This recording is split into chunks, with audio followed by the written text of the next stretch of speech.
नमस्कार मित्रांनो, मंथन चॅनलमध्ये आपलं स्वागत आहे।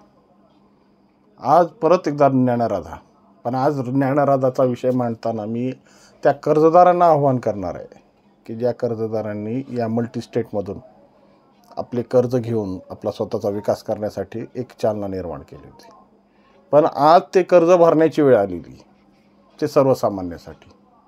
जे सर्वसामान्य माणसं या ज्ञानराधाच्या मुळं अडकली गेलीत। कुठेंनी ज्या पद्धतीने यांच्या पाठीत खंजीर खुपसलाय ना, पण कमीत कमी काही रक्कम तुमच्याकडे अडकली म्हणून बरं झालं। कारण की आता ती जर यांच्याकडे जर व्यावसायिकांकडे जर ती जमा झाली आणि त्या पद्धतीने सामाजिक परिस्थितीमध्ये या अडकलेल्या लोकांना जो सगळ्यात निम्न वर्ग आहे, तो निम्न वर्गाला ज्या पद्धतीचा आधार मिळेल ते आधारवड आता तुम्ही आहात।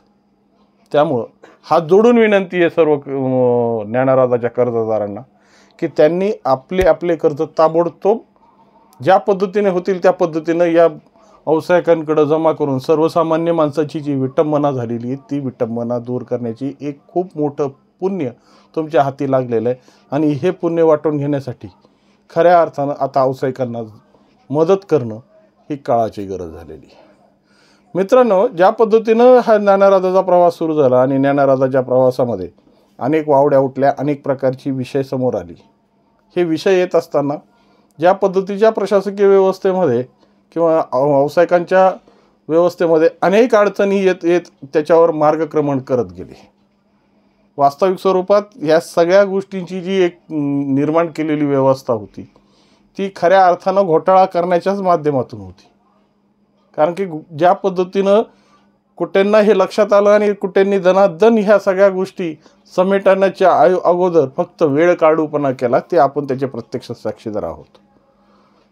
ज्या पद्धतीने तारखेवर तारीख ज्या पद्धतीने आपण ज्या पद्धतीने रांगा लावल्या त्या पद्धतीच्या परिस्थिती जर पाहिल्या तर कुठेंनी हा वेळ काढूपणा स्वतःचा केला आणि त्यावेळेस भरमसाठ ट्रान्झॅक्शन या त्या नावाने करून स्वतःला सेफ करण्याचा प्रयत्न केला।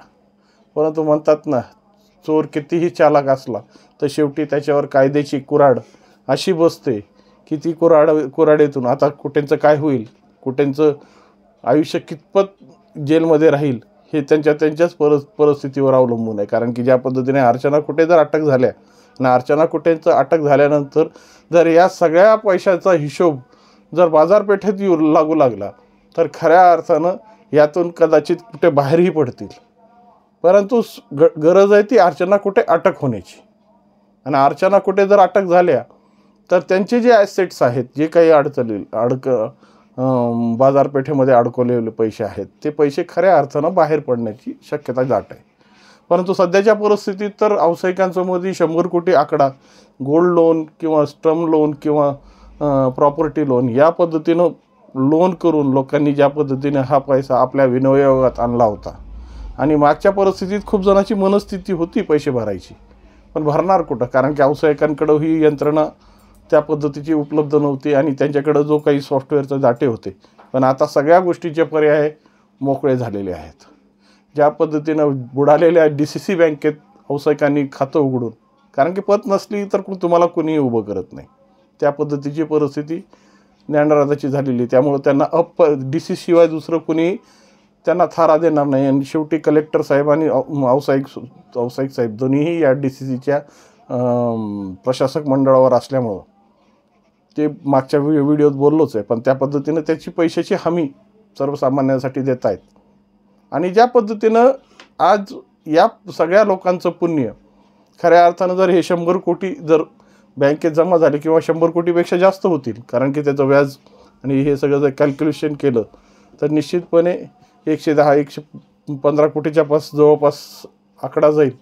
या जर आकड्यातून सर्वसामान्य माणूस जो गलितगात्य आहे, ज्यांनी आपल्या एक रुपयाचा संचय करून ज्या पद्धतीनं स्वतःचं एक जी काही व्यवस्था आहे त्याच्यात त्याचे औषधं असतील किंवा वर्षभराचा काही खर्च की ते त्या व्याजावर चालवत होता, त्या व्याजाची म्हणजे मोडकी रक्कमच आहे, त्याची काही रक्कम फार मोठी नाही।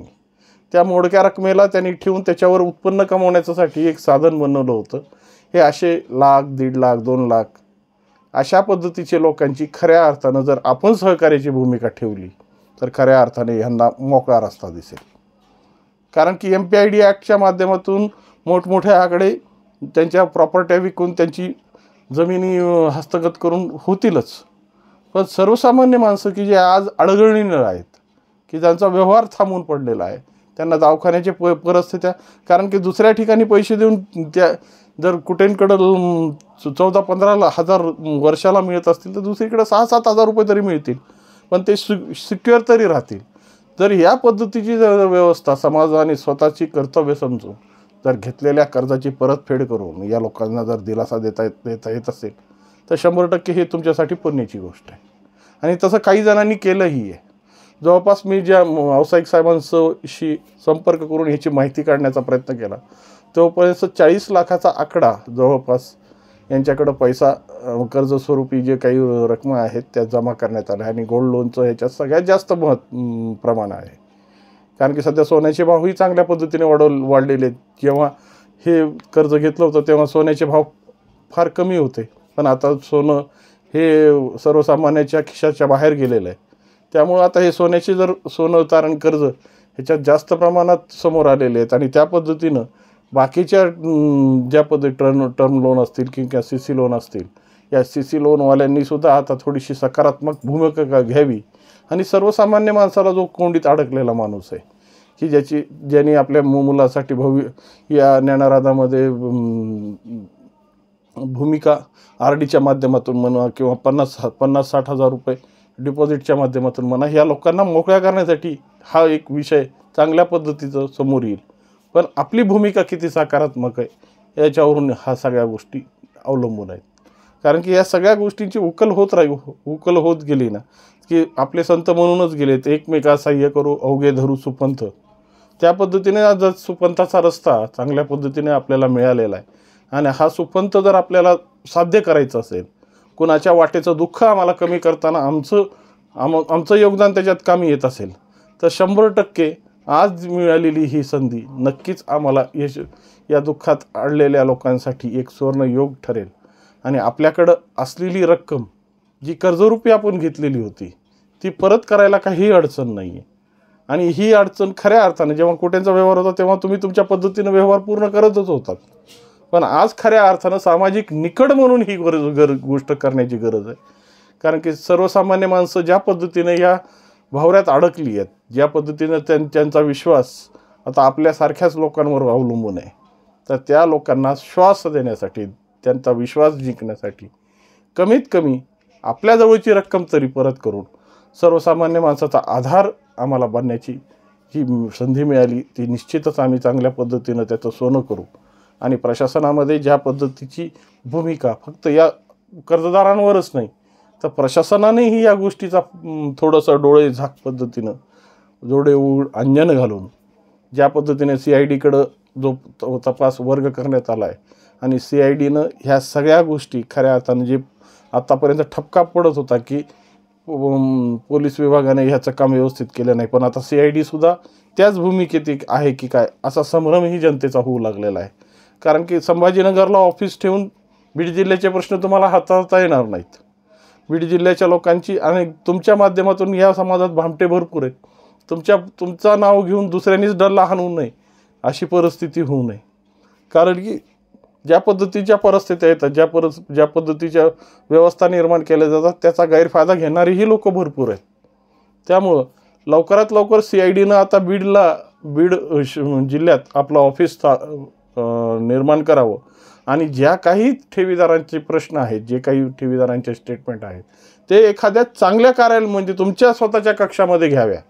असं जर फोन करून एकमेकाच्या संदर्भातून तुम्ही त्या ठिकाणी स्पॉटला जाऊन त्या लोकांमध्ये संभ्रम आहे तुमची आयडेंटिटी विचारण्याची. कारण की आमच्याकडं प्रशासन म्हणलं की सगळ्यात जास्त माणसाची भीती उडते आणि आयडेंटिटी तुमच्या ओरिजिनल आहेत की फेक आहेत ते तुम्हालाच माहिती. येणाऱ्या माणसाची प्रचिती कशी असेल याची शाश्वती देता येत नाही. त्यामुळं तुम्ही तुमचं जर कार्यालय करून तुमच्या कार्यालयात ज्या ठेवीदारांना ठेवीदारांचे जबाब तुम्हाला नोंदवायचे असतील, ज्या ठेवीदारांकडून जी विचारपूस करायची असेल ती तुमच्या दालनात आणून करा. आणि सर्वसामान्य माणसाचा जो अडकलेला विषय आहे त्याला कार्यान्वित करण्यासाठी तुम्हाला ही योग्य संधी आहे. मुख्यमंत्र्यांनी पुन्हा कान उघडू नये किंवा जनतेनेही कोणतं मोठं आंदोलनाचं पवित्रा घेऊ नये याची काळजी घेणं हे तुमचं कर्तव्य आहे. त्यामुळं सामाजिक परिप्रेक्षामध्ये आज ज्या पद्धतीच्या वावड्या आणि ज्या पद्धतीचे प्रश्न समोर उभा टाकलेले आहेत त्याला निवारण करणं हे आपलं सगळ्यांचं कर्तव्य आहे. त्यामुळं प्रत्येकाने आपलं आपलं कर्तव्य जर पूर्ण केलं तर कसल्याही पद्धतीचा दुजाभाव किंवा कसल्याही पद्धतीच्या वावड्या उठणार नाहीत. यासाठी सज्ज व्हा आणि निश्चितपणे सर्वसामान्याला न्याय देण्यासाठी आपण एक चांगल्या पद्धतीचे माध्यम होऊ. ते कर्जदाराच्या स्वरूपात असेल, प्रशासनाच्या स्वरूपात असेल किंवा आमच्यासारखे जे काही तुमच्यासाठी लढत आहेत त्यांच्या माध्यमातून असेल. हा व्हिडिओ आवडला असेल तर निश्चितपणे आपल्या प्रतिक्रिया कॉमेंट्स बॉक्समध्ये कळवा आणि आपल्या व्हिडिओला लाईक आणि सबस्क्राईब करून मदत करा. नमस्कार.